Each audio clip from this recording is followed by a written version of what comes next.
Bismillah. Assalamualaikum warahmatullahi wabarakatuh.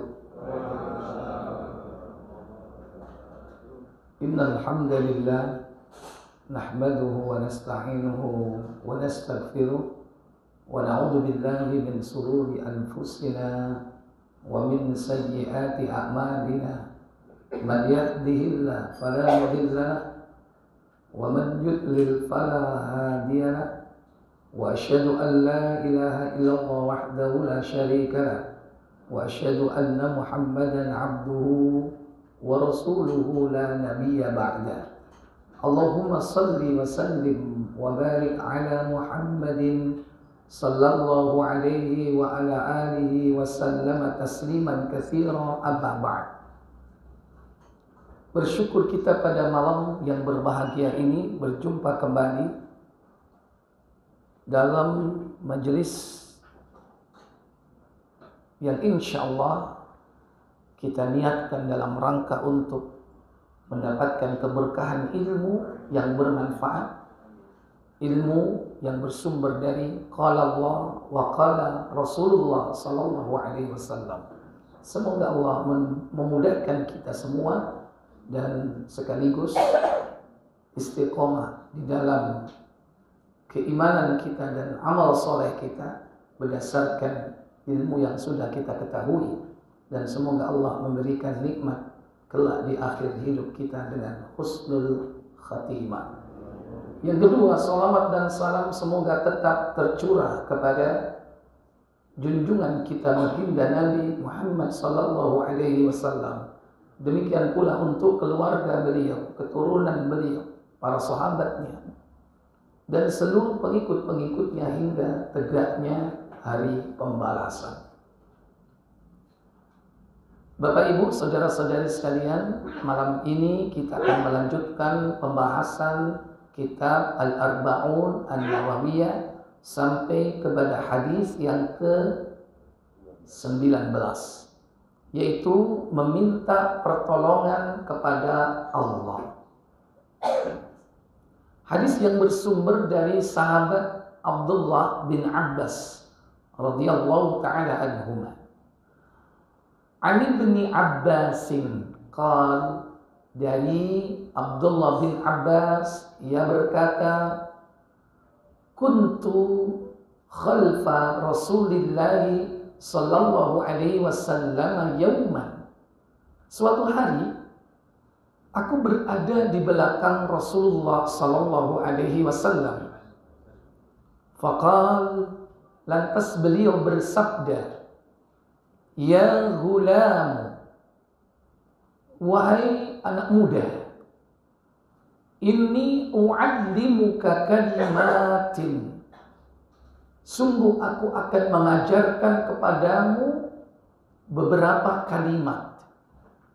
Kalimat di sini ya dalam bentuk jamak, berarti bukan satu kalimat saja, satu kata saja, tapi beberapa kata, beberapa kalimat. Karena dalam bahasa Arab kalimat itu maksudnya kata. Kalau bahasa Indonesia kalimat itu kumpulan kata ya. Tapi kalau kalimat dalam bentuk jamak, maka itu adalah kumpulan dari kata, ya berarti kalimat ya. Apa isinya yang akan dinasihatkan Nabi SAW kepada Abdullah bin Abbas? Beliau mengatakan, ihfadillah, jagalah Allah, yahfadka, niscaya Allah akan menjagamu. Ihfadillah tajidhu tujahak, jagalah Allah, niscaya kau akan mendapatinya di depanmu. Idza sa'alta fas'alillah, jika kau meminta, maka mintalah kepada Allah. Wa idza sta'anta fasta'in billah, dan jika kau meminta pertolongan, mintalah pertolongan kepada Allah. Wa'lam, ketahuilah, annal ummata, bahwasannya seseorang, umat di sini bisa diartikan satu, bisa diartikan banyak. Sebagaimana al-qaum, kaum bisa satu, bisa banyak. Tapi yang dimaksud di sini adalah dalam jumlah yang banyak. Lawijtama'at, sekiranya manusia berkumpul ala ayyanfa'uka bisyai'in, untuk memberikan sesuatu yang bermanfaat bagi dirimu,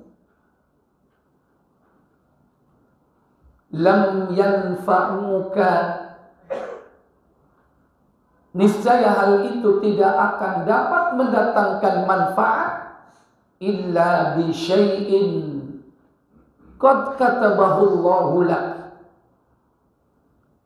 kecuali sesuatu yang telah Allah tetapkan kepadamu.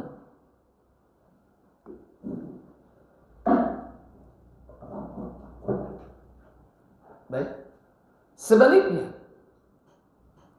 walau ijtama'u ala ayyadurruka bi syai'in, sekiranya manusia berkumpul, mereka bersama-sama hendak memberi madarat kepadamu, lam yadurruka illa bi syai'in qad katabahu Allahu alaik, niscaya mereka tidak akan mampu memberikan bahaya, madarat, melainkan sesuatu yang sudah Allah tetapkan atas dirimu. Rufi'atil aqlam, dan pena sudah diangkat. Wajaffatis suhuf, lembaran-lembaran telah kering. Bapak Ibu, saudara-saudari sekalian yang dirahmati Allah Jalla wa'ala, hadis ini terdapat di dalam Sahih At-Tirmidzi, yakni di nomor 2516. Akan tetapi hadis ini ada kelanjutannya. Di dalam kitab Al-Arba'un An-Nawawiyah,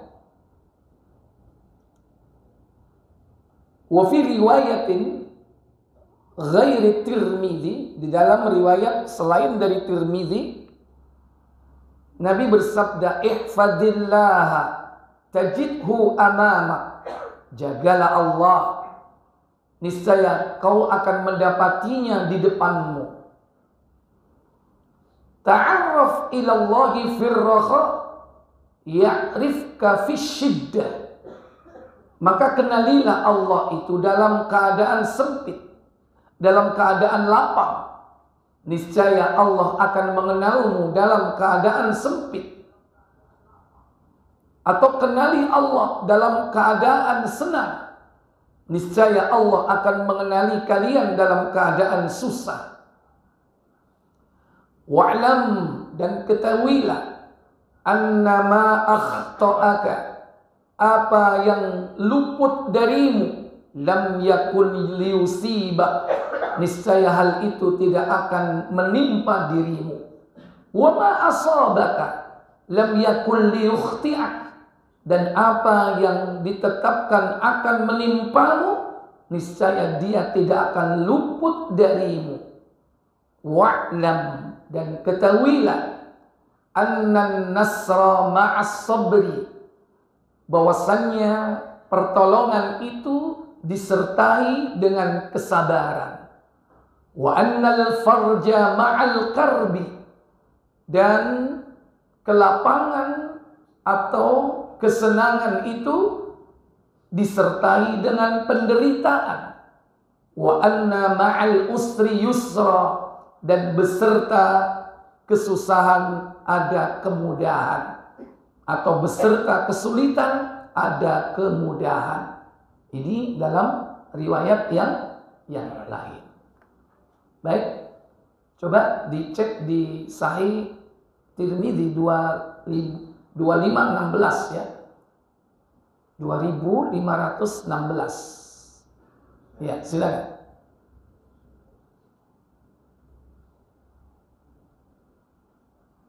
Dari Ibnu Abbas radhiyallahu anhu ia berkata, Apa katanya? pada suatu hari aku berada di belakang Rasulullah SAW. Beliau bersabda, wahai anak muda, aku akan mengajarkan kepadamu beberapa kalimat. Peliharalah hak Allah, niscaya Allah akan memeliharamu. Peliharalah hak Allah, niscaya kamu akan mendapatkannya berada di hadapanmu atau melindungimu. Jika kamu memohon, maka mohonlah kepada Allah. Jika meminta pertolongan, maka mintalah pertolongan kepada Allah. Ketahuilah bahwasanya jika umat ini bersatu untuk memberikan suatu manfaat kepadamu, niscaya mereka tidak akan dapat memberikan manfaat apapun kepadamu selain apa yang telah Allah tetapkan bagimu. Seandainya mereka bersatu untuk mendatangkan mudarat kepadamu dengan suatu mudarat, maka niscaya mereka tidak akan mampu mendatangkan mudarat kepada kalian dengan sesuatu pun selain apa yang telah Allah tetapkan atas dirimu. Pena-pena telah diangkat dan lembaran kertas telah mengering. Baik, Bapak Ibu, saudara-saudari sekalian yang dirahmati Allah Tabaraka wa Ta'ala. Inilah Nabi SAW yang ketika ada kesempatan beliau tidak biarkan waktu itu sia-sia, kecuali untuk memberikan ilmu kepada para sahabatnya, terutama Abdullah ibn Abbas, termasuk sahabat dekat Nabi SAW. Beliau bukan hanya sahabat, tapi juga sekaligus sepupu atau misanan, karena dia adalah putra dari paman beliau dan juga masuk Islam, yaitu Al-Abbas. Dan Abdullah ibn Abbas termasuk di antara orang yang didoakan oleh Nabi SAW sebagai ahli tafsir dan takwil Al-Quran. Maka tafsir pertama yang terkenal yaitu tafsir Ibn Abbas radhiyallahu ta'ala anhuma. Rasul memberikan nasihat kepada Abdullah bin Abbas. Begitulah seorang guru, yakni meluangkan kesempatannya untuk memberikan nasihat kepada muridnya. Isi dari nasihatnya adalah, saat itu Abdullah bin Abbas masih sangat muda belia. Makanya Nabi kemudian memanggilnya dengan apa? Ya gulam, wahai anak muda. Kemudian Nabi mengatakan, ini u'allimuka, sungguh aku akan mengajarkan kepadamu kalimat, beberapa kalimat. Ini menunjukkan bahwa sebuah nasihat itu perlu ada sesuatu yang menjadi perhatian orang yang hendak dinasihati. Sekalipun bisa saja Nabi mengatakan langsung intinya, isinya. Tapi Nabi mengawalinya, hai anak muda, aku akan menasihati kamu. Baru kemudian masuk kepada inti nasihatnya. Kalau ini masih apa? Muqaddimah. Untuk apa? Untuk menguatkan perhatian orang yang hendak diberi nasihat. Lirinioli, kon gelem takkan, gelem. Berarti dia secara psikis mau menerima. Baru kemudian dinasehati. Kadang kita ini apa? Langsung. Begitu datang tanpa muqaddimah, kon iku lho ojo ngene. Kadang-kadang dia nggak terima, kenapa? Karena jiwanya nggak siap gitu. Tahu-tahu to the point ya. Tapi Nabi SAW tidak demikian. Supaya jiwa ini siap menerima nasihat, Nabi mengawali dengan muqaddimah agar orang yang dinasihati ini fokus memperhatikan apa yang hendak diucapkan Nabi. Kalau tidak, kadang orang kaget, kok ngomong ini, wong iki moro-moro. Ini di antara metode yang dilakukan oleh Nabi di dalam memberikan apa? Pengajaran, pelajaran bagi para muridnya. Kemudian Nabiullah SAW menyampaikan nasihatnya. Ihfadillah, jagalah Allah. Ihfadillah, jagalah Allah. Tajid tujahak, niscaya Allah akan menjagamu. Biasa dalam satu kaidah, al-jaza li jinsil amal. Balasan itu tergantung dengan amalnya, apa yang dilakukannya. Ini berlaku baik yang baik ataupun yang buruk. Kalau kita menjaga Allah, maka Allah akan menjaga kita. Apa maksudnya ihfazillah? Jagalah Allah. Jangan diartikan Allah butuh penjagaan. Gak kualik kan? Allah butuh dijaga nggak sama pasukan? Nggak butuh. Apa maksud jagalah Allah? Maksudnya jagalah aturan-aturan Allah, jagalah undang-undang Allah, jagalah syariat Allah. Dijaga syariat itu sirron wa alaniyan, baik sembunyi-sembunyi maupun terang-terangan. Ojo nek nang ngarepe tok ketokane khusyuk bareng wong gak ero blunat beli. Jadi ketika kita sendiri dijaga aturan syariat Allah itu, meskipun gak ada yang lihat. Antum masuk kamar mandi, bagaimana aturan Islam mengajarkan bagaimana cara buang air, bagaimana cara istinja. Jangan kalau ada orang aja. Coba kalau kita berada di kamar mandi sendirian, non sewu, ngoyo ngadeg apa ndodok. Halo. Jagalah Allah. Kita sudah tahu ilmunya, tapi karena merasa nggak ada orang, wah karo wong ae kok. Sopo sing paling cecek. Jaga Allah, meskipun perkara yang kecil. Bagaimana Allah mengajarkan kita cara adab makan, cara minum. Jangan kalau bersama-sama tangan kanan, begitu nggak ada orang, lupa. Wabe melok, tengen kiwo melok kabeh. Jaga Allah, sirran wa alaniyan, baik sembunyi-sembunyi maupun terang-terangan. Bertakwa, mengerjakan perintahnya, meninggalkan larangannya, itu di semua tempat. Pelajaran kemarin kan, di masjid bertakwa, di kantor bertakwa atau tidak? Tetap bertakwa. Di masjid dia bertakwa, di pasar bertakwa enggak? Nyuri timbangan enggak? Tidak. Mengurangi takaran enggak? Nek masjid tok khusyuk, tapi begitu bermuamalah sudah tidak memakai syariat Allah. Jaga Allah, niscaya Allah akan menjaga. Kalau sudah Allah menjaga, pengertiannya sangat luas sekali. Allah akan mencukupi kebutuhan kita. Allah akan memberikan jalan keluar dalam kehidupan kita. Kenapa? Karena kita bertakwa, tidak mengenal tempat dan waktu. Maka Allah memberikan jalan keluar. Wa may yattaqillaha yaj'al lahu makhraja.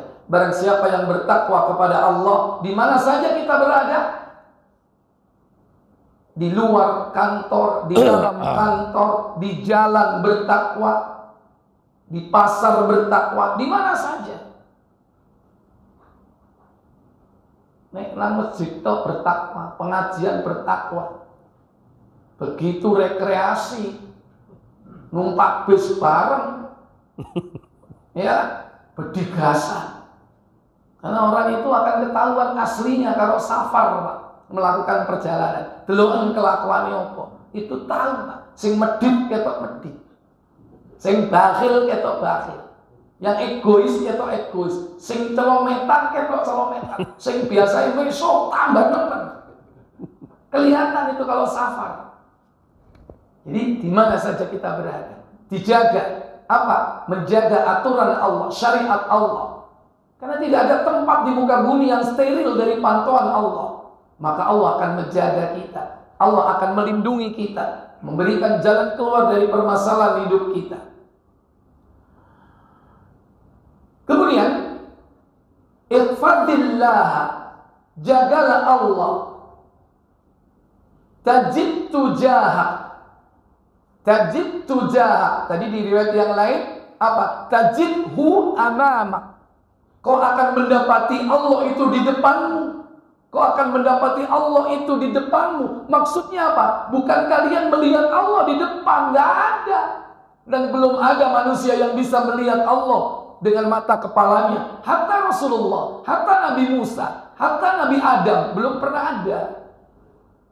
Jagalah Allah, maka Allah berada di depanmu. Apa maksudnya? Pengertian di depan itu apa? Membimbing. Membimbing, mengarahkan. Nek jare wong Jawa ing ngarsa sung tulodo. Apa artinya? Di depan ya, memberikan contoh. Ing madya mangut karso tutwuri handayani. Bener tak ya? Iya. Iya. Ujungnya merah putih. Akhirnya belakangnya dipakai simbolnya apa itu? Tutwuri handayani. Pendidikan. Padahal bukan hanya belakang, tengah, depan, lebih-lebih memberikan suri toladan itu lebih utama. Tapi di sini Allah tidak hanya memberikan suri toladan, tapi apa? Allah membimbing kita supaya tidak tersesat. Kau akan dapati Allah di depanmu. Artinya dalam hidup ini kita akan dibimbing oleh Allah, tidak tersesat ke jalan yang salah, yang batil. Bagaimana caranya? Jagalah hukum Allah, syariat Allah, undang-undang Allah. Dengan cara apa? Imtisalul awamiri, mengerjakan perintah-perintahnya. Wajtinabun nawahi, meninggalkan larangan-larangannya. Kemudian yang ketiga,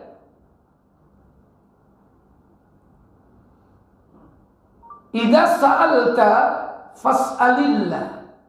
Jika kau memohon, meminta, mintalah kepada Allah.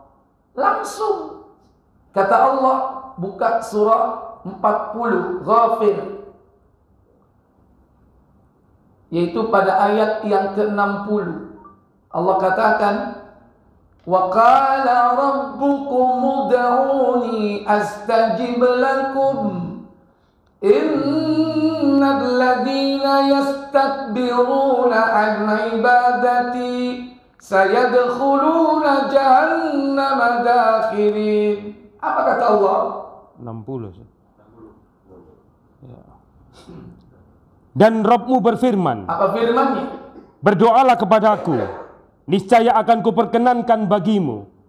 Sesungguhnya orang-orang yang menyombongkan diri dari menyembahku akan masuk neraka jahanam dalam keadaan hina dina. Ya, jadi kalau minta, apa wujud dari minta itu? Berdoa. Kata Allah, wa idza sa'alaka ibadi anni fa inni qarib.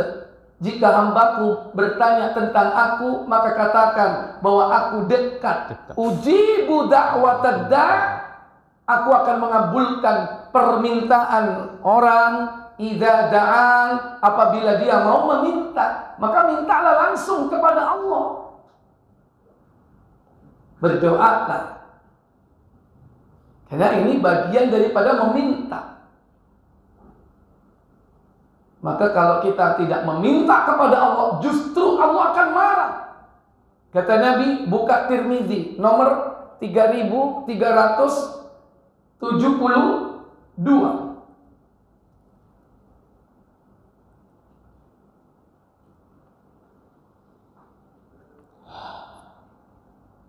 73 ya, 3373.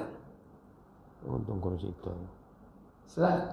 Dari Abu Hurairah radhiyallahu anhu berkata, Apa katanya? Rasulullah SAW bersabda, Apa sabda beliau sallallahu alaihi wasallam? barang siapa yang tidak memohon kepada Allah, niscaya dia akan marah kepadanya. Man lam yas'alillaha yaghdab alaihi. Siapa yang tidak meminta kepada Allah, maka Allah akan marah kepadanya.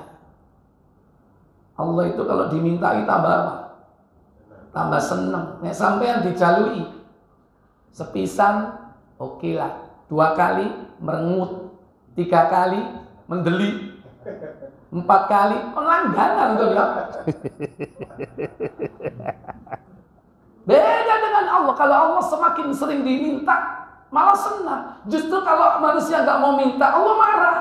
Man lam yas'alillaha yaghdab alaih. Siapa yang tidak meminta kepada Allah, Allah akan marah. Makanya minta langsung. Nggak perlu pakai perantara, langsung. Baik, berikut. Wa idzasta'anta fasta'in billah. Jika kau meminta pertolongan, kalau tadi meminta secara umum, ya, salah meminta secara umum, tapi ini lebih spesifik. Meminta pertolongan berarti dalam keadaan apa ini? Berhajat kepada pertolongan, dan tidak ada penolong terbaik kecuali siapa? Allah. Maka kita diperintah oleh Allah Jalla wa'ala meminta pertolongan. Dan ikrar kita tiap hari 17 kali itu minta tolong. Iyyaka na'budu wa iyyaka nasta'in.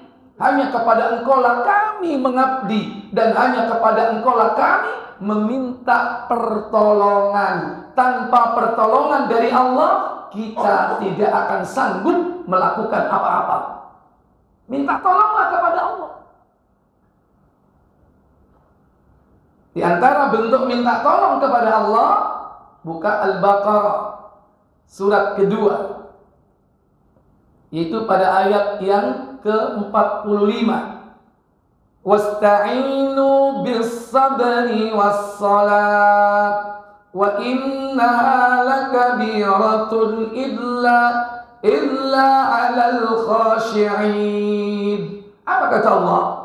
Jadikanlah sabar dan sholat sebagai penolongmu, dan sesungguhnya yang demikian itu sungguh berat, kecuali bagi orang-orang yang khusyuk. Wasta'inu, ista'inu, mintalah kalian pertolongan. Kepada siapa? Kepada Allah. Melalui perantara apa? Bis-sabri, dengan perantara sabar, was-shalah, dan sholat. Di dalam sholat itu sendiri ada kalimat minta pertolongan. Iyyaka na'budu wa iyyaka nasta'in. Minimal berapa minimal? Minimal 17 kali kita minta pertolongan. Kalau kita ditolong oleh Allah, kita ini lalai, kita akan kufur, kita akan lalai, pasti. Makanya diajarkan kepada kita doa, Allahumma a'inni, wahai Allah, sungguh beri aku pertolongan, wahai Allah. Allahumma a'inni, wahai Allah, beri aku pertolongan. Itu tiap hari kita baca. Yaitu apa? Setiap pagi, Allahumma a'inni ala zikrika wa syukrika wa husni ibadatik. Doa ini diajarkan pertama kali kepada sahabat siapa? Sahabat Mu'ad bin Jabal. Dipegang tangan Mu'ad, dikatakan oleh Nabi, ya Mu'ad, wallahi la uhibbuk, sungguh aku cinta kepadamu. Tapi Mu'ad, jangan kau lupa membaca doa ini setiap kau habis sholat. Buka Abu Dawud 1522.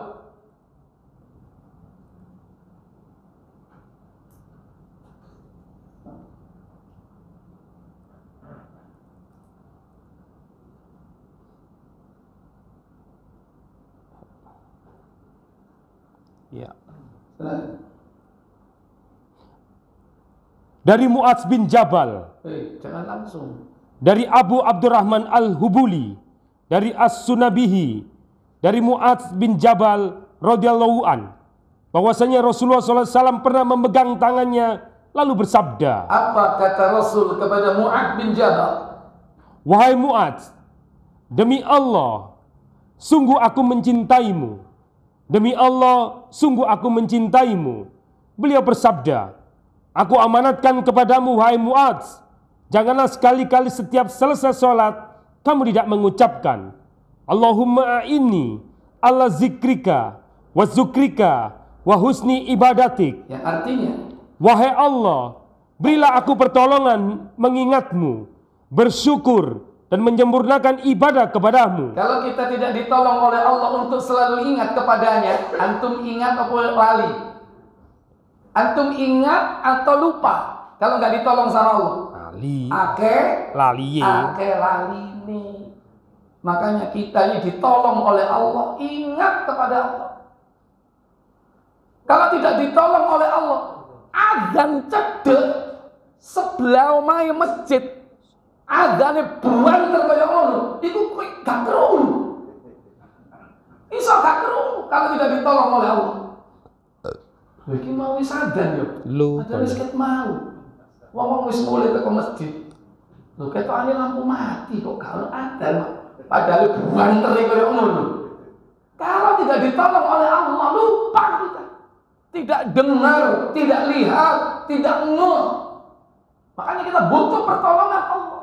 Tanpa pertolongan dari Allah, kita akan lupa. Kita akan kufur. Kenapa? Kita butuh syukur. Lawannya syukur apa? Kufur. Makanya kita minta kepada Allah pertolongan. Ala zikrika wa syukrika. Untuk mensyukuri nikmatmu. Tidak mengkufuri nikmat. Wa husni ibadatik. Dan memperbaiki amal ibadah kepada. Jadi ada isti'anah, nanti ada lagi yang lebih genting lagi, apa? Istighosah. Istighosah itu apa? Minta tolong dalam keadaan kepepet. Kalau enggak, binasa kita. Nah, itu namanya istighosah. Kalau isti'anah dalam keadaan normal. Tapi kita butuh berhajat. Tapi kalau secara umum meminta, kalau meminta nggak mesti minta tolong. Minta itu luas, lebih spesifik minta tolong karena berhajat, butuh. Lebih sempit lagi, lebih genting lagi, istighosah namanya. Ada lagi isti'adah, apa? Minta perlindungan. Berarti ada ancaman kalau perlindungan. Namanya isti'adah. Ada isti'anah, ada istighosah, ada isti'adah, dan semua itu adalah ibadah kepada Allah Jalla wa'ala. Baik. Kemudian berikutnya timbul tenggelam ini. Baterai. Ketahuilah bahwa jika umat itu bersatu untuk memberimu ayyan fa'uk, yakni memberimu manfaat, niscaya hal itu lam yanfa'uka illa bisyai'in ma katabahallahu alaih. Niscaya Allah tidak akan memberikan sesuatu melainkan apa yang sudah dicatatnya, kebaikan ataupun keburukan sama. Kalau tidak ada catatannya, tidak akan pernah terjadi. Apa yang terjadi itu sudah tertulis. Kata Allah Jalla wa'ala, buka surah At-Taghabun, surah 64, yaitu pada ayat yang ke-11. Allah Jalla wa'ala berfirman, ma asaba min musibatin illa biiznillah wa man yu'min billahi yahdi qalbah wallahu bikulli syai'in alim. Apa kata Allah? tidak ada suatu musibah pun yang menimpa seseorang kecuali dengan izin Allah. Dan barang siapa yang beriman kepada Allah, niscaya dia akan memberi petunjuk kepada hatinya. Dan Allah Maha mengetahui segala sesuatu. Ma asaba min musibatin illa biiznillah. Tidak ada suatu musibah pun yang menimpa seseorang kecuali atas izin Allah.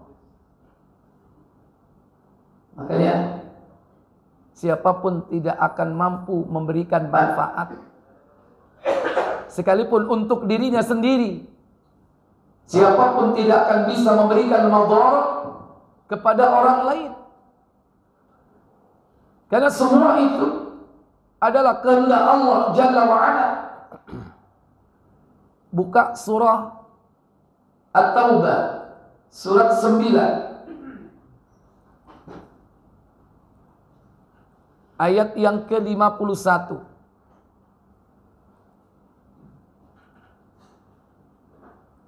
Allah Jalla wa'ala berfirman, "Qul lan yusibana illa ma kataballahu lana huwa maulana wa 'alallahi falyatawakkalul mu'minun." Apa kata Allah Jalla wa'ala? Katakanlah Muhammad, sekali-kali tidak akan menimpa kami melainkan apa yang telah ditetapkan Allah untuk kami. Dialah pelindung kami, dan hanya kepada Allah orang-orang yang beriman harus bertawakal. Ya, sekalipun manusia berkumpul untuk memberikan bencana kepada seseorang, menyiksa seseorang, tapi kalau Allah tidak menghendaki, tidak akan terjadi. Sebaliknya, sekalipun manusia berkumpul bersama-sama untuk mengangkat derajatnya, memberikan manfaat, kalau Allah tidak menghendaki, hal itu tidak akan terjadi. Tetap nyungsep. Sekalipun manusia berkumpul untuk mengangkat derajatnya, kalau dia hina, tetap hina. Sekalipun manusia berusaha menghinakan seseorang, kalau dia mulia, tetap mulia. Makanya Nabi diperintah, "Qul," katakan, "la yusibana," tidak akan menimpa diri kita, diri kami semua, illa ma kataballahu lana, kecuali apa yang telah ditetapkan kepada kita. Kalau tidak ditetapkan, nggak ada. Makanya ibu-ibu itu gak usah bingung kalau nggak ada ketetapan dari Allah. Bojomu gak kira rabi maneh, kalau tidak ditetapkan sama Allah, nggak akan ta'addud. Masih bendino golek gak nemu. Kenapa? Karena sudah ditetapkan oleh Allah Jalla wa'ala. Santai Ibu. Makanya biarin. Titik ngomongin ta'addud, poligami. Kalau tidak ditakdirkan Allah, kalau tidak ditetapkan oleh Allah, gak terjadi. Seandainya tinggal satu langkah, meneh arep nikah, buyar. Kalau tidak ada catatannya. Kenapa? Semua segala sesuatu tercatat secara rinci di Lauhul Mahfuz. Dan catatan itu nanti dirinci kembali setiap bayi usia 4 bulan. Dirinci kembali setiap tahun saat turunnya Lailatul Qadar. Dirinci oleh Allah Jalla wa'ala.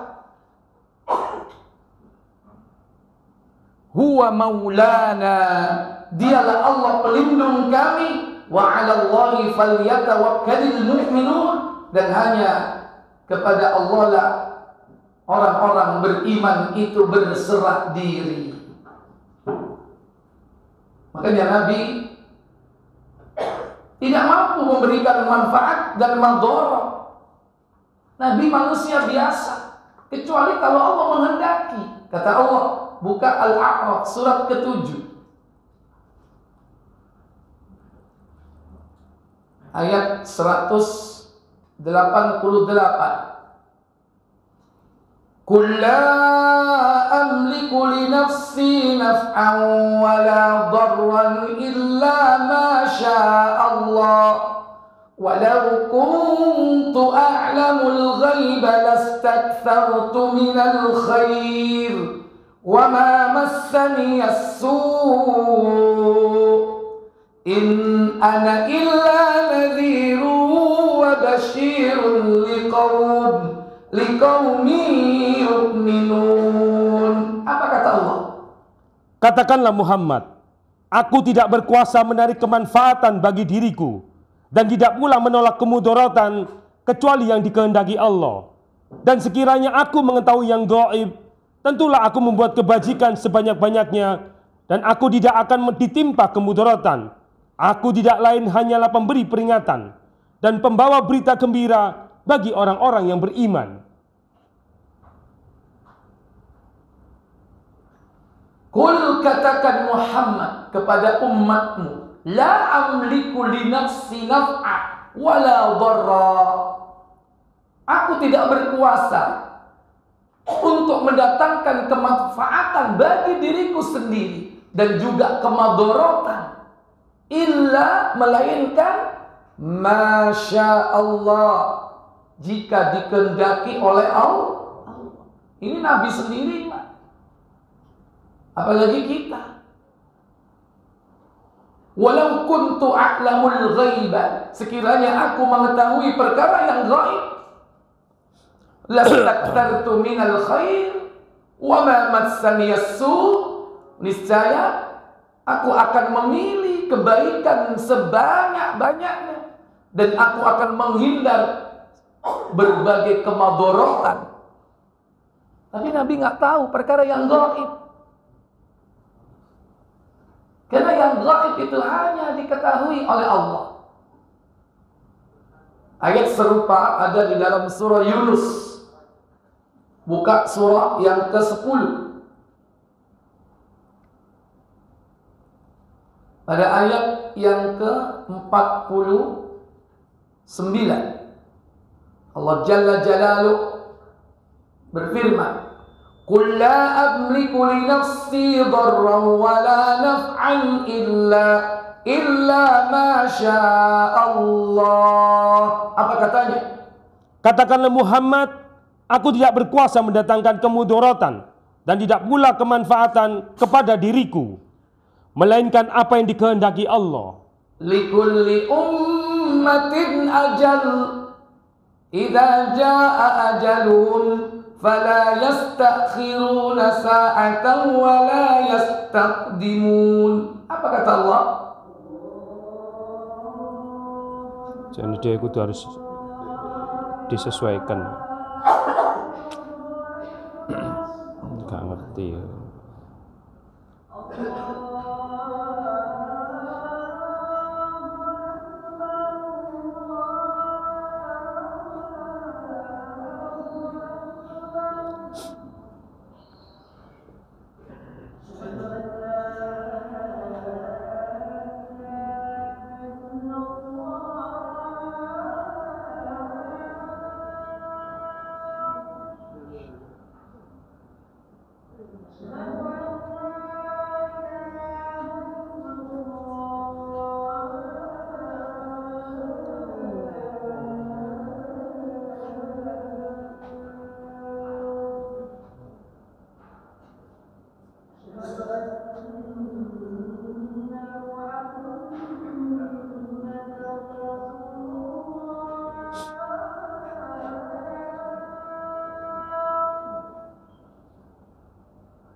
La haula wala quwwata illa billah.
Baik, Bapak Ibu, saudara-saudara sekalian yang dirahmati Allah Jalla wa'ala.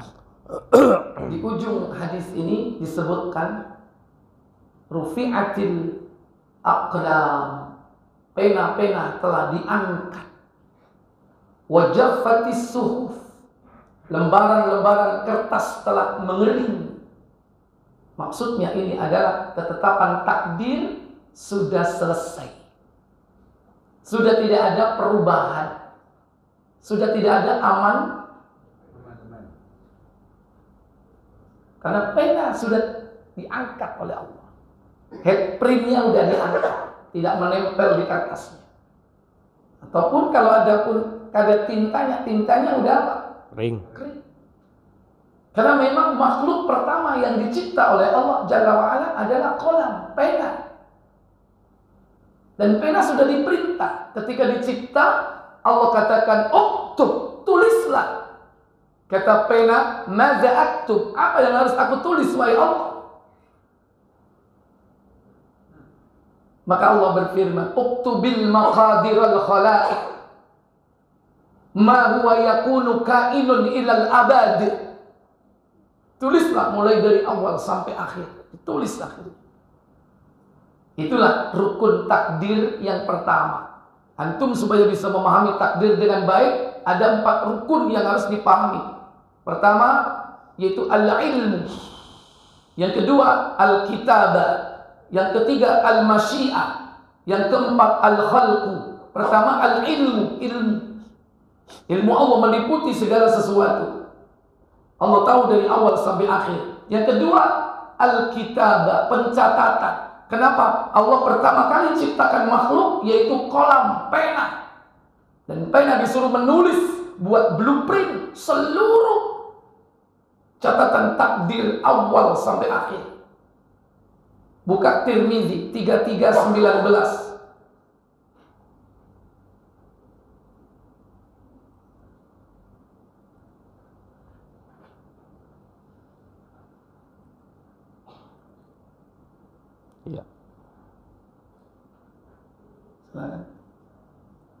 Yahya bin Musa menceritakan kepada kami, Abu Daud At-Tayalisi menceritakan kepada kami, Abdul Wahid bin Sulaim menceritakan kepada kami, ia berkata, apa katanya? Aku datang ke Mekah, kemudian aku bertemu dengan Atok bin Abu Robah. Aku berkata kepadanya, wahai Abu Muhammad, sesungguhnya orang-orang kami membicarakan tentang qadar. Atok berkata, aku bertemu dengan Al-Walid bin Ubadah bin Somit. Kemudian ia berkata, ayahku menceritakan kepadaku. Ia berkata, aku mendengar Rasulullah SAW bersabda. Apa sabda beliau sallallahu alaihi wasallam? Sesungguhnya, sesuatu yang pertama kali Allah ciptakan adalah al-qalam, yaitu pena. Dia kemudian berfirman kepada pena tersebut, tulislah. Maka apa yang ditulis oleh pena itu berlaku untuk selamanya. Iya. Apa yang ditulis oleh pena itu berlaku selamanya. Dan Allah menulis catatan takdir ini berapa? Bi khamsina alfasana qabla an yakhluqas samawati wal ard. 50.000 tahun sebelum Allah menciptakan langit dan bumi. Adam sudah ada atau belum? Belum. Adam itu buncit. Terakhir. Langit bumi aja belum ada, apalagi Adam. Padahal Allah menulis catatan takdir 50.000 tahun sebelum Allah menciptakan langit, sebelum Allah menciptakan bumi. Makanya hati-hati dengan akidah yang menyimpang seperti kelompok Qadariyah yang tidak mempercayai adanya ilmu Allah dan tidak juga mempercayai adanya yakni ketetapan takdir Allah Jalla wa'ala. Karena segala sesuatu menurut mereka terjadi secara kodrati, secara alamiah, tanpa adanya penciptaan, pencatatan, dan tidak didahului oleh ilmu Allah. Itulah pemahaman yang ditancapkan oleh orang yang pertama kali melakukannya, yakni Ma'bad al-Juhani, muncul di daerah mana? Kufah. Pencetus faham Qadariyah. Sekarang Qadariyah murni mungkin tidak tampak, tapi Neo Qadariyah masih bertebaran. Wujudnya adalah siapa? Kelompok sesat liberal, itu bagian dari anak pinak dari akidah Qadariyah. Wallahu a'lam. Baik, sebelum saya tutup, silakan kalau ada pertanyaan, silakan Pak. Jadi suatu saat kan Nabi Ibrahim kedatangan tamu. Dekat apa? Nabi Ibrahim kedatangan tamu, ini malaikat sebetulnya. Ya. Nah ketika tamu itu masuk kan ada anak muda dari dalam keluar, berpapasan lah begitu. Nah kemudian Nabi Ibrahim bertanya, itu siapa? Itu sebulan yang besok akan menikah gitu. Nah malaikat mengatakan bahwa dia nggak akan jadi nikah karena malam ini atau besok pagi dia ditugasi untuk mencabut nyawanya. Nah, Nabi Ibrahim akan sampaikan kepada anak muda itu bahwa besok dia akan meninggal. Tapi akhirnya diurungkan karena biarlah ini menjadi rahasia Allah. Nah, tapi ternyata di hari itu berhasil menikah. Kemudian sampai itu kalau nggak salah 40 sampai 70 tahun kemudian. Seru Nah, loh, kemudian takok. ketemu lagi dengan malaikat. Bertanya, kok si anak ini jadi menikah? Apa kamu berbohong? Nah, tidak. Nah, ternyata catatannya bahwa pagi itu harus dicabut nyawanya, ternyata ketika dia pulang dia melakukan sedekah. Kalau nggak salah separuh hartanya disedekahkan. Itulah akhirnya dia pakai Allah dia menikah dan bisa hidup 40 atau 70 tahun kemudian. Nah, bagaimana memahaminya itu Pak? Terima kasih. Ya. Yang pertama tentang riwayat itu sendiri, untuk mengomentari, menjelaskan, maka harus butuh yakni validitas tentang kisah itu. Ya. Nah, kisah itu bersumber dari mana, itu yang penting. Saya kok baru dengar tentang kisah seperti itu. Wallahu a'lam. Mungkin karena ketidaktahuan saya. Saya tidak tahu kisah seperti itu. Saya tidak bisa berkomentar. Sekarang saya balik pertanyaan Bapak, kisah itu dari mana, Pak? Saya dengerin di YouTube sih. Oh, iya dengerin. Ya. Tapi nggak disebutkan referensinya, Pak ya? Belum ada lagi ininya. Iya, referensinya ya. Coba nanti. Kenapa? Kalau seandainya itu ada di tafsir tentang masalah takdir itu sendiri, mesti di situ harus dicek riwayat ini memang sahih atau tidak gitu. Karena tafsir sendiri itu kadang juga ada kemasukan kisah-kisah Israiliyah. Kisah-kisah Israiliyah. Oleh karena itu, sesuatu yang belum valid sumbernya mungkin belum bisa dijadikan sebagai hujah. Itu kaitannya mungkin motivasi untuk bersedekah ya, barangkali begitu. Tapi yang penting di situ adalah tentang takdir. Bahwa takdir itu selama belum ditetapkan pada saat malam Lailatul Qadar, masih memungkinkan Allah berkehendak untuk merubahnya. Yamhullahu ma yasha wa yusbit. Allah bisa yakni menghapus apa sesuai kehendaknya dan menetapkan yang baru. Bisa jadi. Dalam hadis juga disebutkan la yuraddul qada illa du'a. Tidak ada yang bisa menolak ketetapan. Dalam hadis bukan qada, ada lagi al-qadara, yakni apa? Kecuali doa.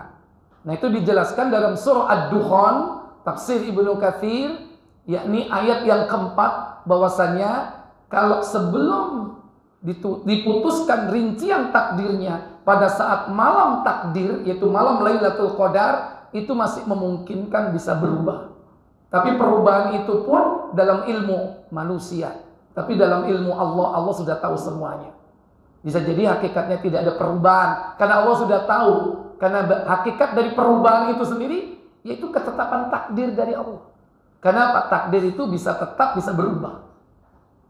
Wallahu a'lam. Ya, coba nanti kisahnya nanti coba dicek lagi, Pak. supaya kita bisa sama-sama ngecek ya, itu di mana sumber referensinya. Wallahu a'lam.